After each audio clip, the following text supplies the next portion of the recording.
Hello everyone and welcome to a new episode of CEO Talks. Our guest today is Mr. Bashar Daoud. He's the managing partner of Bluemina Citizenship and Residency. Mr. Bashar, hello and thank you for being with us on CNBC Arabia screen. Thank you for having me, and it's a pleasure to be here.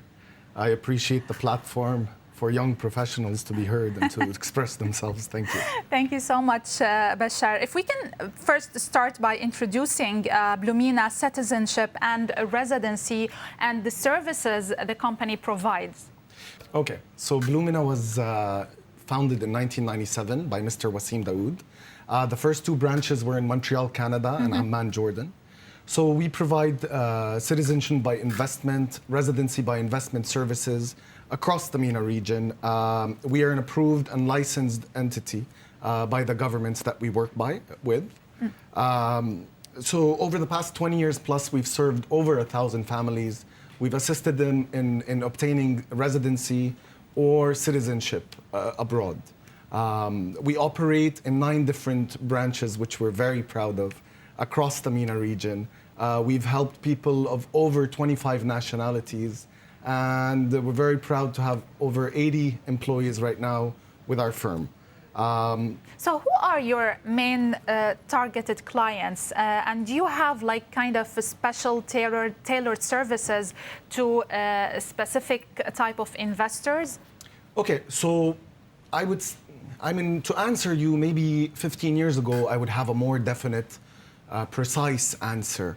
Nowadays, we're seeing a vast, wide growing target market that we are being able to serve. And maybe to answer you, I'd have to use maybe some examples. I would say maybe we can serve, it's so vast, we can serve a 30-year-old businessman who has a business in Jordan, for example, and is looking to travel to the United Kingdom, to Europe, to import products to his business.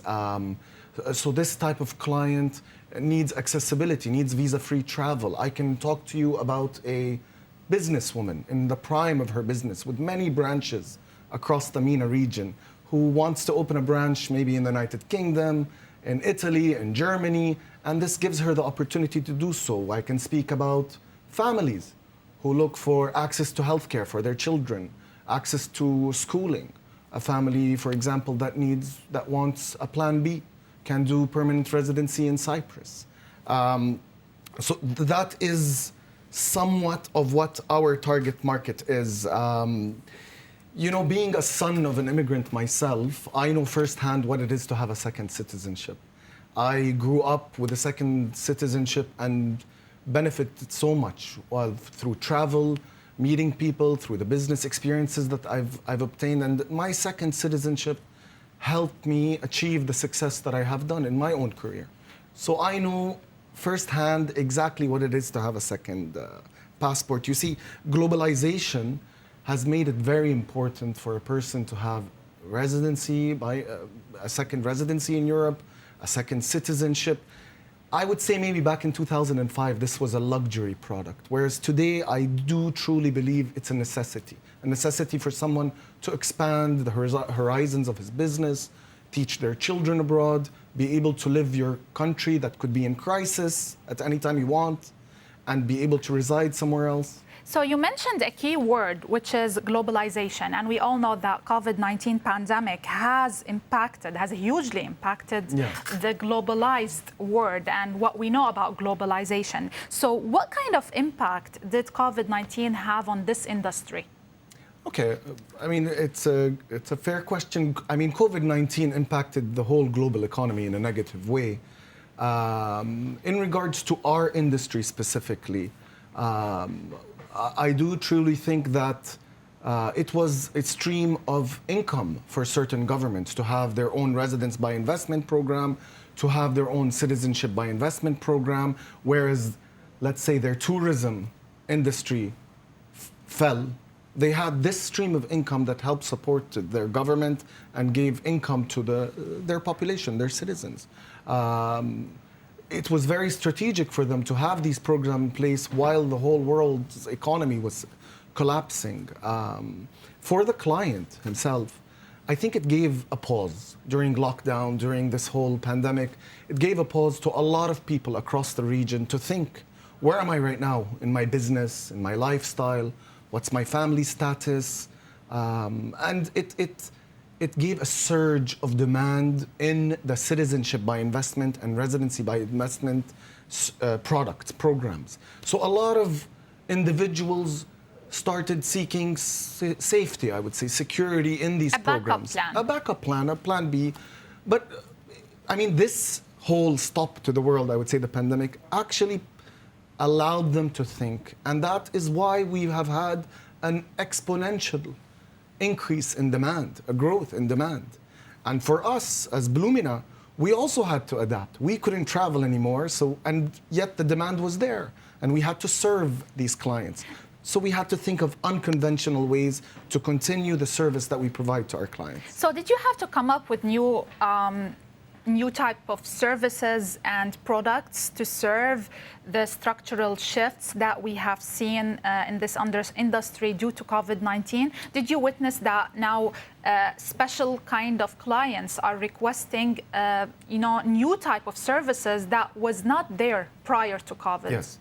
So in regards to new types of services, I would say in how we served these clients, everyone had to adapt in every industry, but in our industry specifically, governments had to adapt to accept electronic submissions.